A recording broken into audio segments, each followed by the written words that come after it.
Good morning. Welcome to Sunrise Stroll and Chat here at Magdala at the Sea of Galilee. Welcome back. What a precious day it is. Another beautiful dawn, just waiting to unfold before our eyes.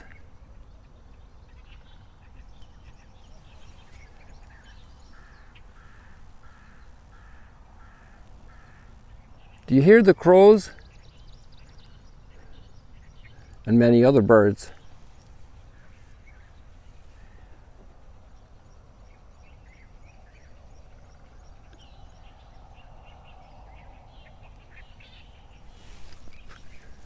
Welcome to the Sea of Galilee, people, for the newest edition of Sunrise Stroll, Chat and Share. We welcome all the Magdala family growing every day.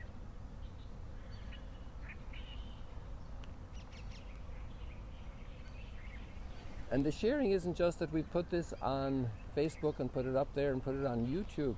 It's also the sharing between yourselves. And that's becoming more and more beautiful.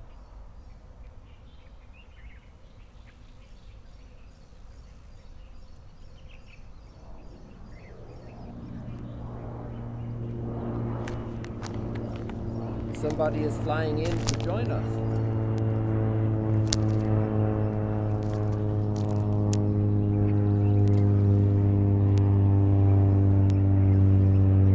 So here we are at the Sunrise Stroll and Chat in Magdala at the Sea of Galilee. Let me show you around a little bit. We're just north of Tiberias, right here on the hill, just at the foot of Mount Arbel. And we're across from the Golden Heights.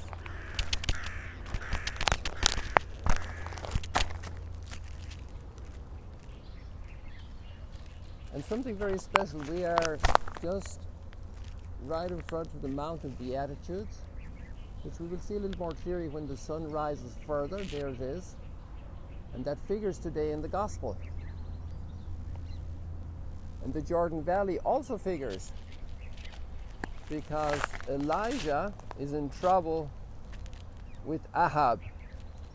And there's the sun coming over the Golden Heights.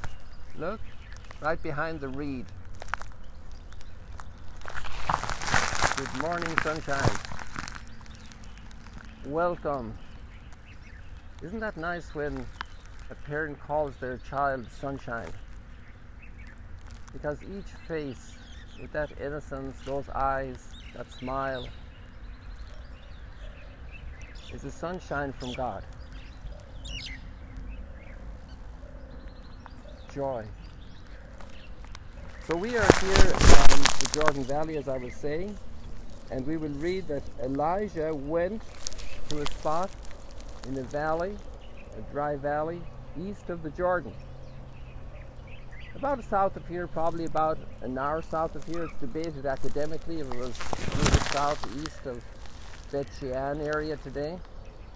In the biblical maps you'll see Shigtopolis, one of the capital of the Decapolis. And some people argue that it's down near to Jericho and the Wadi Kelt, but the Bible text today said it has to be east of the Jordan. So we leave that to the scholars. But we're happy to be here at the Jordan Valley, and you're here this morning. Oh, ooh, did you see that? Our squadron of parrots. I'm still longing to get them on the green side, because we can only see them dark when we're filming counter light. So, let's go to the readings because they are super rich. So we're at 1 Kings chapter 17. Now you might say, what happened? We were with St. Paul last week. Okay, excellent question. So we're in the 10th week of Ordinary Time, and that started after Christmas with the reading of the book of Samuel and the birth of Samuel, the prophecy of Samuel, and the rising then of Saul and of David, and the beginning of the kingdom, the earthly kingdom. So this is the context, and then we have two cycles in the daily readings, year 1 and year 2. And year 2 are the even number years, so 2020 we're on an even year. And they alternate because of the volume of readings in the Old Testament and the Hebrew Scriptures. In order to cover all of that, we have to take 2 years to go through it in a 2-year cycle. However, the Gospels are on just 1 year cycle. We do Mark first and then Matthew. We're in Matthew today and the Mount of Beatitudes. And then we will have Luke later in the year. More or less 10 weeks each, more or less, for the 32, 33 weeks of ordinary time. I explained that last week when we started ordinary time a week ago. So that's just to give you a general idea why that we're moving around. And then in the first readings, we do a number of weeks with the Old Testament readings and a number of weeks with the New Testament readings besides the Gospels. So there's a little alteration. And so today we're catching up again. We're delving back into the history of the kings of Israel. And that means the history of the prophets, because the kings overstepped their bounds many a time and the prophets had to speak out. So that's the context where we are. So now we're reading from 1 Kings chapter 17. And here we have a very dramatic time. And Elijah is from Gilead, which is across south of here, the hills across the Jordan, present-day Jordan. And he said to Ahab, the king of Israel, the northern kingdom. The kingdom split after the death of Solomon in civil war. And we won't go into all of that context. So Ahab is king of Israel. We're talking about 850 before Christ, so the middle of the 9th century before Christ. And he says, "As the Lord, the God of Israel, lives whom I serve, during these years there shall be no dew or rain except at my word." He said this to the king. Like he's telling the king, I'm in charge. And there's always this battle between the man of God and the man of political power. It's an amazing battle in history. And the Lord said to Elijah, "Leave here, go east," because the king is going to be going out to get you. "Go east and hide in the Wadi Cherith east of the Jordan. You shall drink of the stream, and I have commanded ravens to feed you there." Come on, crows, caw again so we can hear you, but we already heard some crows this morning.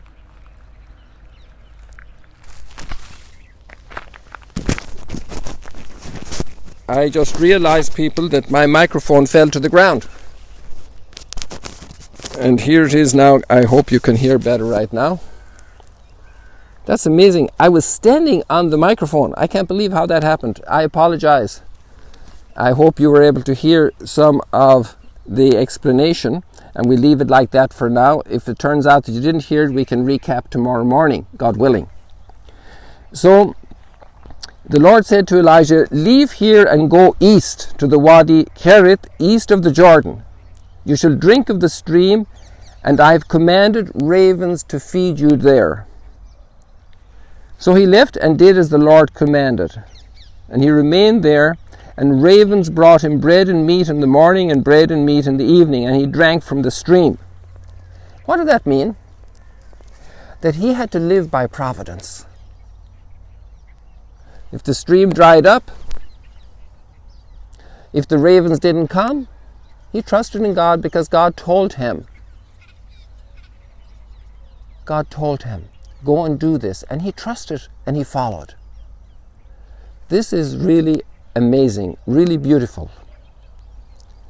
And you see, what happened was, in the kingdom of Israel at that time, there was tremendous materialism, great political alliances, great prosperity, but turning their backs to God.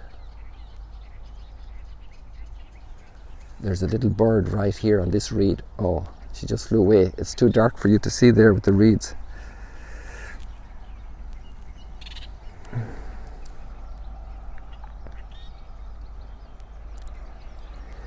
So what's at the core of this story? Really, the spiritual core is that Elijah just can't go out and tell the king where to get off, or tell the king where to get on, and where to get it connected with God. He himself has to do it himself. He can't go and say to the king, you need to follow God and trust in him. Elijah has to become the message that he is delivering. What a powerful thought. To become the message we are called to deliver. One of the words we will get to, I'm sure probably tomorrow, you are the light of the world. You know, how much light can we give if we are darkness? In our hearts, in our minds, in our thoughts, in our relationships. It's not always easy to be light. But we'll get there again tomorrow with that thought. But just come back to the Mount of Beatitudes. Let me show you the Mount of Beatitudes again. It's a little bit clearer, not too much because of the haze. And I'm going to open up the screen for you so that you can see it well. So I'll be in the center of the screen. I'm going to lift up the camera. I'm not sure how much that's going to help at this location. But right there in the center of the screen is the Mount of Beatitudes. And it's a little hazy, as you can see, which is a sign that it will be very hot today. We're hovering under 100 degrees and under 40 degrees, 38 degrees these days here at the peak heat. There you can see those plastic covers on the hill just above the immediate brush in front of us. And in the center of the little trees there's that chapel of the Mount of Beatitudes that you all who have been here know and love so much. And so this is the message today that Jesus is giving us, the Beatitudes. And we'll get there in a moment. And so when we read the Beatitudes now, I don't want you to read them just as a nice thought and to listen to them, because Jesus spoke them, so he opened his mouth and he spoke, and we're listening.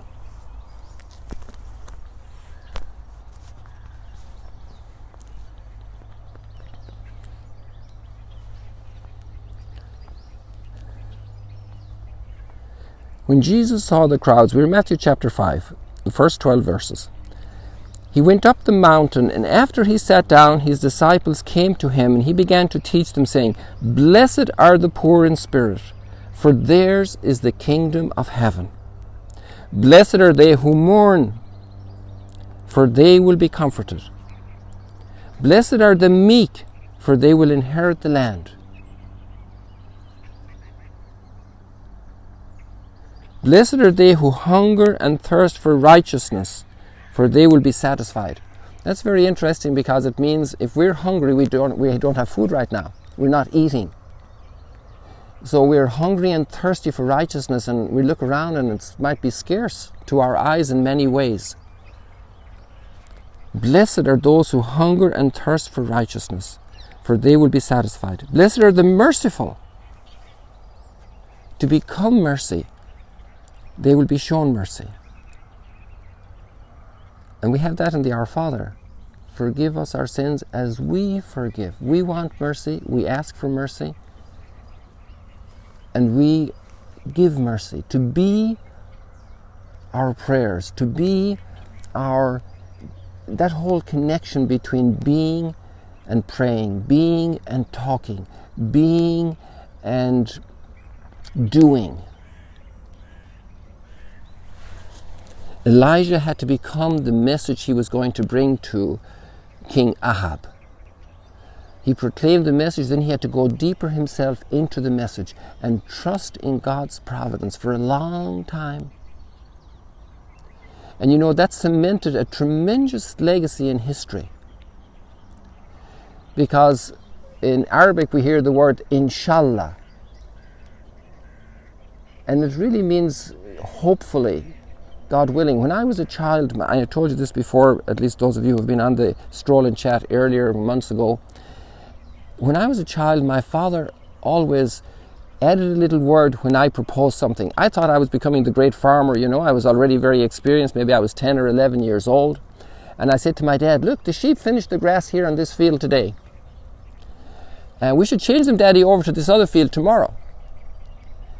And he'd say to me, God willing, amen. Hey, Daddy, on another day, hey, the grass is very poor here. It's not growing well. We need to reseed this field next spring. God willing, amen. I'll never forget that wonderful lesson. How parents teach their children to, there were the birds again, how parents teach their children the faith also by the way they live, by the way their hearts are, by the way they're in the right place, loving each other as spouses. And in that love, the children come to be, not just to be conceived and birthed and fed physically, but to become and be those true human beings, true children of God. What an incredible gift it is to be the message we are called to deliver.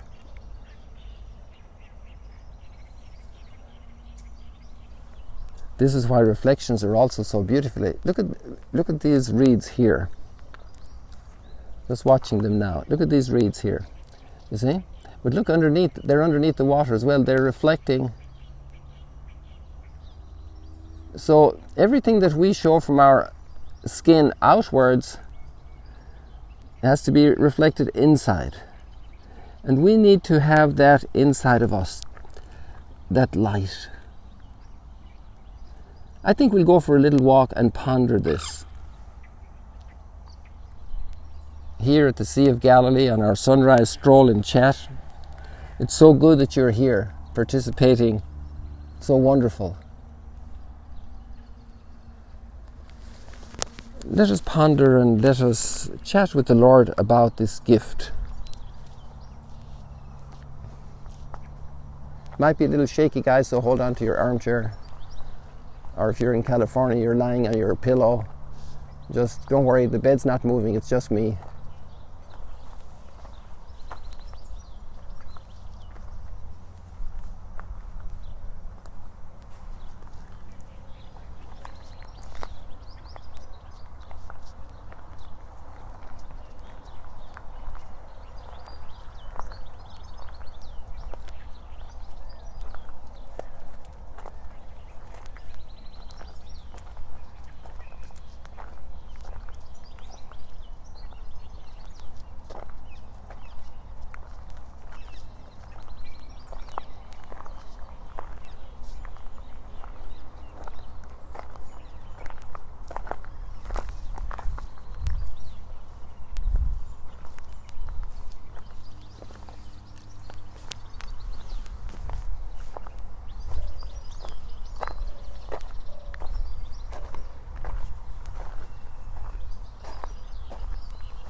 Welcome, Japan. I just love to see these countries that are so far away. East Malaysia, Texas.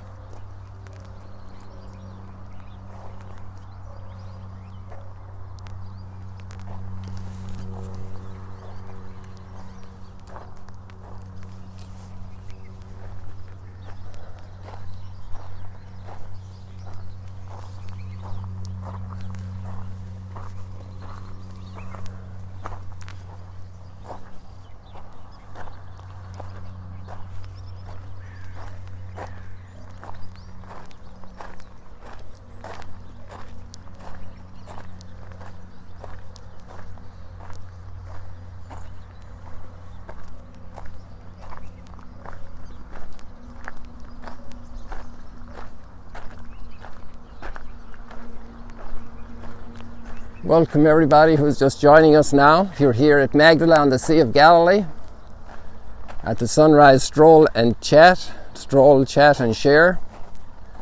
And a lot of people are sharing because a lot of new people are coming in. Welcome everybody. Hope you feel at home here with the Magdala family. Look at all these reflections. We're called to reflect the goodness of the Lord. We're called to be the message that we're asked to deliver.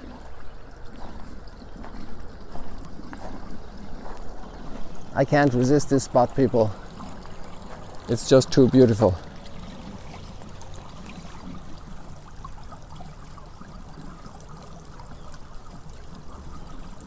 Look at that reflection.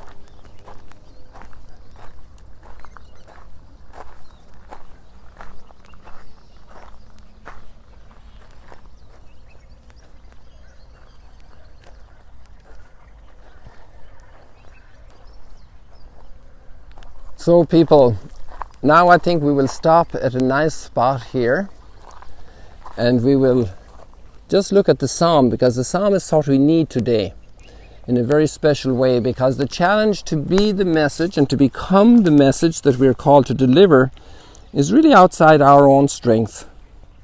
And there we need to go back to that Elijah experience of trusting in God. And so the psalm today is 121, one of the psalms of ascent to Jerusalem. Our help is from the Lord who made heaven and earth.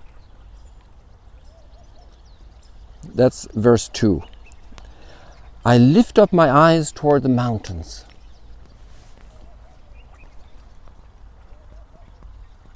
Whence shall help come to me? My help is from the Lord who made heaven and earth.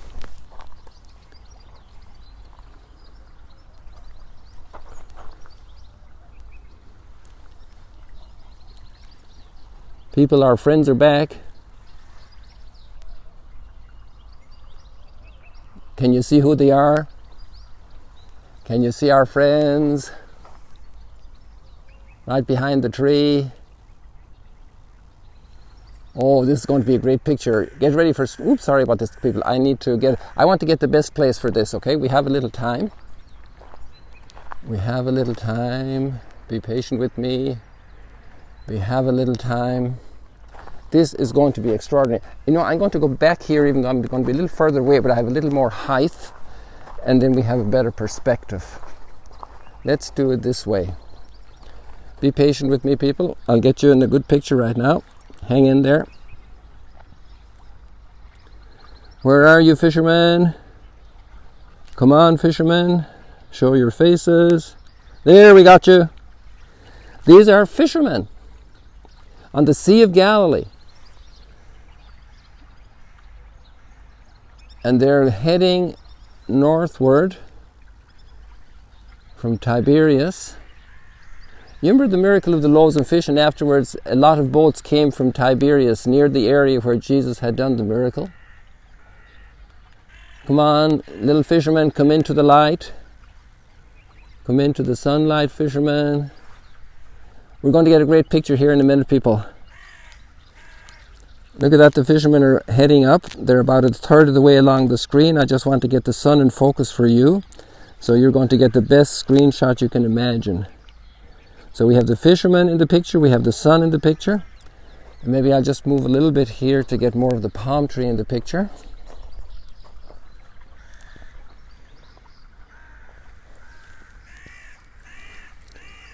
There we have that. And now the fishermen are heading towards the sunlight. Come on, fishermen, where are you? Oh yeah, they're really in there. Okay, so we're getting very close to this amazing picture now. Come on, don't do that to me, light. There we are.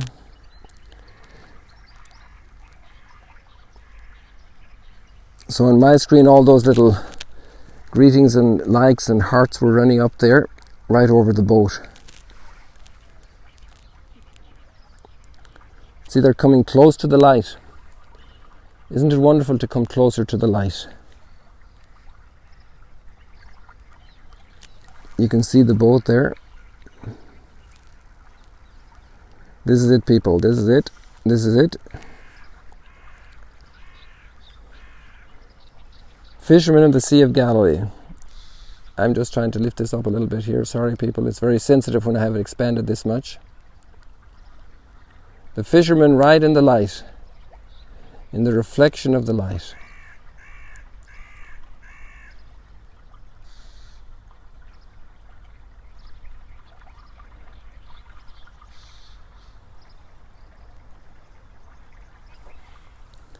Oops, sorry. There we are. Excellent, people. There we are. What a glorious day. Our help is in the name of the Lord who made heaven and earth.